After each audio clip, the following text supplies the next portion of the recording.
주말 저녁, 가족들과 고기를 사러 단골 마트에 갔습니다. 그런데 입구부터 머리띠를 맨 사람들이 카트를 가로막고 통로를 점거하고 있습니다. 내 재산을 누가 부쉈는지 눈앞에 빤히 보이는데 법이 그들의 손을 들어주는 세상. 말도 안 되는 소설 같으신가요? 여러분이 마트에 갔는데 노조원들이 점거하고 물건을 부셔도 사장은 책임을 물을 수 없는 법이 있다는 걸 알고 계십니까?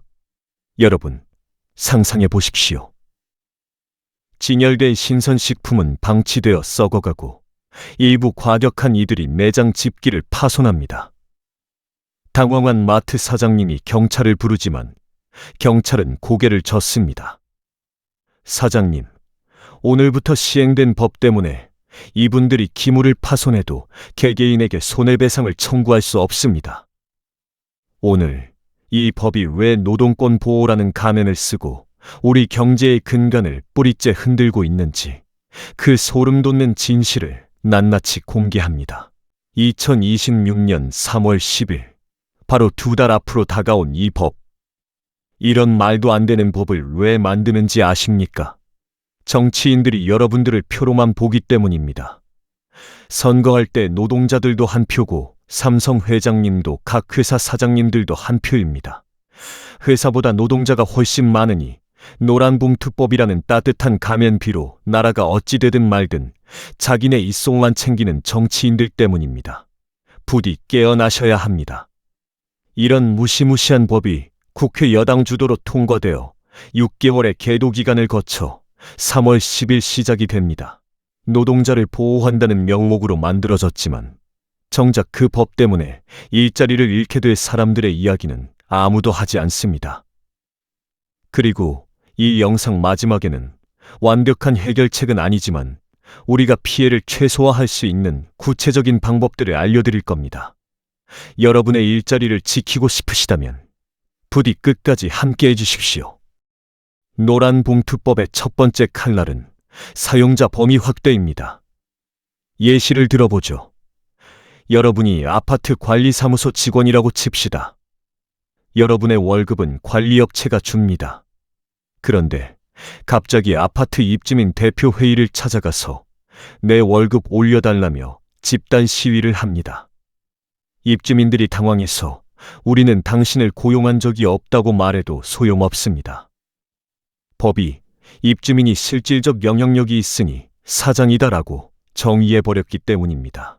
이제 삼성전자, 현대차 같은 대기업은 수천 개의 하청업체 노동자들과 일일이 만나야 합니다. 원청 기업은 1년 365일 교섭장만 돌아다녀야 하고 의사결정은 마비됩니다. 결국 기업은 결단을 내릴 겁니다. 이렇게 시끄러울 바엔 한국을 떠나자. 이것이 코리아 엑소더스의 서막입니다. 경영권이라는 성벽의 붕괴. 두 번째 문제는 파업의 일상화입니다. 지금까지는 월급을 올려달라는 식의 근로 조건이 주된 파업 사유였습니다. 하지만 이제는 다릅니다. 기업이 적자를 메우기 위해 공장을 합치거나 효율성을 위해 신기술 로봇을 도입하는 경영적 판단조차 파업의 대상이 됩니다.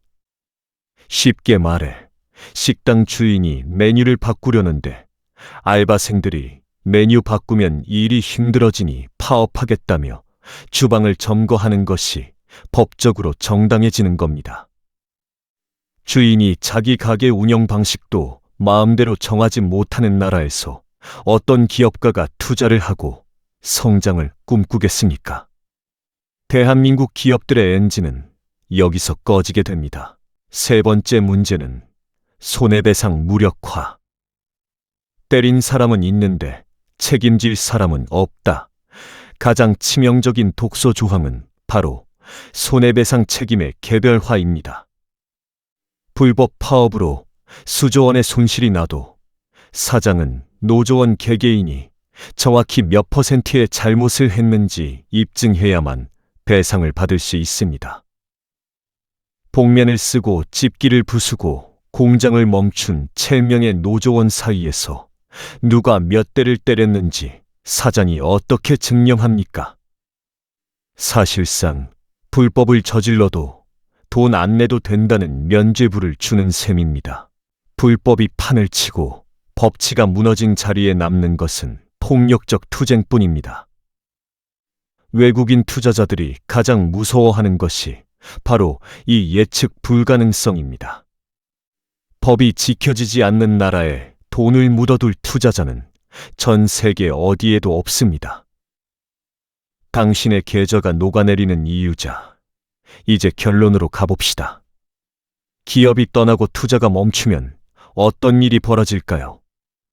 여러분이 들고 있는 주식, 여러분이 일하는 직장, 그리고 우리 아이들이 들어갈 일자리가 사라집니다.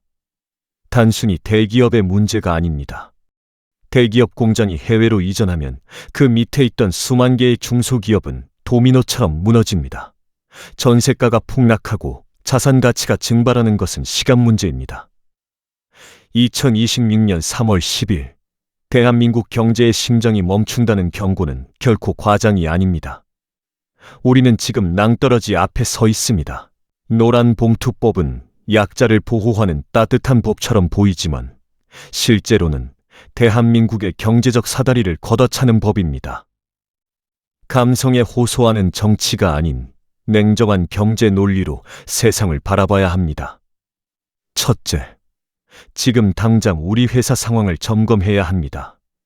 외부 회사 직원들에게 이렇게 해라, 저렇게 해라 직접 지시하고 있나요? 그들의 근무 시간이나 방식을 우리가 정하고 있나요? 만약 그렇다면 법 시행 전에 지금 당장 방식을 바꿔야 합니다.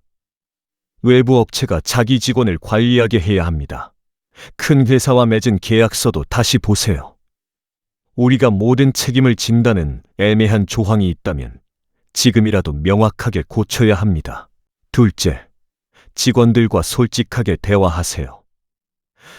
저는 지난주 전 직원을 모아놓고 말했습니다. 여러분, 이 법 때문에 우리 회사가 어려워질 수 있습니다. 하지만 여러분과 함께라면 방법을 찾을 수 있다고 믿습니다. 놀랍게도 직원들이 먼저 제안을 했습니다. 사장님, 우리가 생산성을 더 높이겠습니다. 품질 관리를 더 철저히 해서 큰 회사 신뢰를 얻겠습니다.